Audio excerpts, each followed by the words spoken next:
Perkenalkan, saya Rofi Sudi Kurniawan dari Magister Kebijakan Publik dan Governansi. Pada kesempatan ini, saya akan membandingkan program makan bergizi gratis MBG Indonesia dan makan siang Jepang.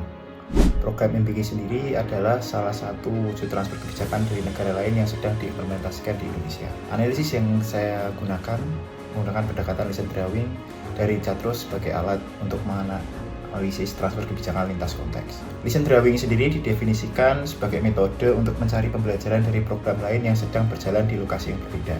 Menekankan bahwa pembelajaran kebijakan bukan hanya mencari inovasi, tetapi juga melibatkan penilaian terhadap keberhasilan dan kegagalan kebijakan lain. Makan siang sekolah atau Kyosoku di Jepang telah menjadi bagian dari kurikulum Jepang sejak tahun 1954. Lantas apa saja perbedaan dan persamaan program makan siang sekolah di Jepang dengan MBG di Indonesia? Yang pertama adalah sasaran. Di Jepang dan di Indonesia, makan bergizi sama-sama ditujukan untuk siswa sekolah. Yang kedua, produksi dapur.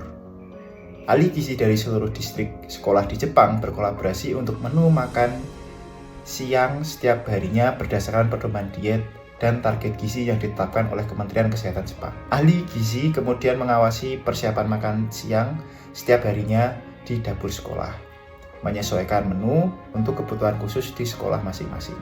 Sementara itu, di Indonesia makanan diproses oleh Satuan Pelayanan Pemenuhan Gizi (SPPG) yang tersebar di berbagai titik di Indonesia yang selanjutnya didistribusikan ke sekolah-sekolah. Yang ketiga terkait menu.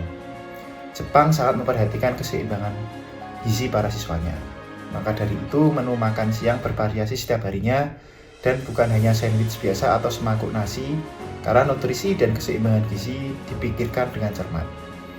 Menu Kyosoku akan mencakup berbagai pilihan menu dari masakan tradisional Jepang, masakan barat, dan hidangan dari berbagai negara di dunia.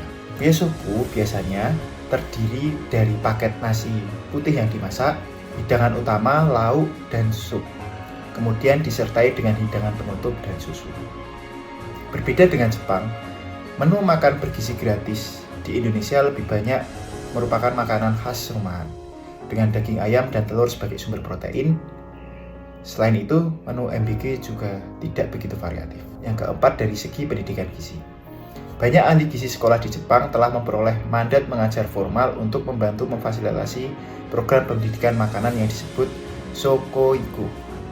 Shokoiku bertujuan untuk mempromosikan praktik dan pengetahuan diet yang sehat dan berkelanjutan di seluruh masyarakat Jepang, dengan makan siang di sekolah sebagai pusat pembelajaran untuk siswa sekolah. Sementara itu, pemberian makan bergizi gratis di Indonesia belum mencakup pendidikan makanan bergizi secara teoritis di masyarakat. Yang kelima, terkait peran siswa. Melalui program Kyosoku atau makan siang sekolah di Jepang, siswa belajar banyak hal seperti nutrisi, pola makan, tanggung jawab, dan sebagainya. Semua anak mengambil giliran dalam tugas melayani, dan dengan melakukan itu mereka belajar sesuatu tentang kebersihan, tanggung jawab, dan kerja tim. Setelah semua orang dilayani, anak-anak akan makan bersama di kelas mereka. Kemudian anak-anak membersihkan sendiri bekas makan mereka lalu membawa semuanya ke dapur untuk dicuci oleh staf. Sementara itu, sistem makan bergizi gratis di Indonesia belum banyak melibatkan siswa. Terakhir, terkait anggaran. Berbeda dengan MBG di Indonesia yang sepenuhnya gratis, makan gratis Jepang sebenarnya tidak gratis. Orang tua siswa tetap harus membayar untuk mendukung program ini. Kendati demikian, biaya yang harus dikeluarkan masih terjangkau. Nah, dengan menggunakan pendekatan lesson drawing, kita bisa melihat kenapa implementasi MBG Indonesia belum menampakkan hasil maksimal seperti Jepang. Ada 4 hal yang menyebabkannya. Yang pertama, kapasitas anggaran. Jepang tidak memaksakan diri untuk menggratiskan program, melainkan membuat program tetap terjangkau bagi orang tua siswa. Hal ini berbeda dengan MBG yang terlalu memaksakan dengan anggaran yang minim. Implikasinya, menu MBG kurang variatif dan secara gizi masih kurang dibanding Jepang. Kedua, transparansi pengawasan dapur. Program MBG di Indonesia relatif tertutup soal pengawasan dapur dan terlalu banyak pelibatan militer. Bahkan hanya 2 dapur di daerah Bogor yang diperbolehkan diliput oleh pers, sehingga masyarakat tidak bisa memantau kualitas makanan. Berbeda dengan Jepang yang menerapkan dapur sekolah, membuat pengawasan lebih mudah dan bisa diawasi sendiri oleh orang tua siswa. Mekanisme check and balance ini menjadi kunci agar program makan gratis bisa berhasil seperti Jepang. Ketiga, rantai distribusi. Rantai distribusi dari dapur ke sekolah dalam program MBG relatif kurang efisien dan perlu dipikirkan untuk membuat skema dapur sekolah karena memotong rantai distribusi seperti yang dilakukan oleh Jepang. Keempat, maksimalisasi SDM di bidang gizi. Program makan siang Jepang relatif dipersiapkan dengan matang dengan ahli gizi yang mumpuni.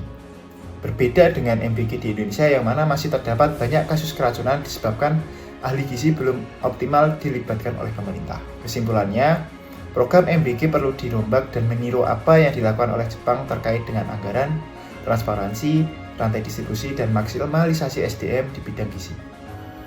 Evaluasi juga perlu dilakukan secara terus-menerus agar tujuan MBG menunjang generasi emas 2045 bisa tercapai dengan baik.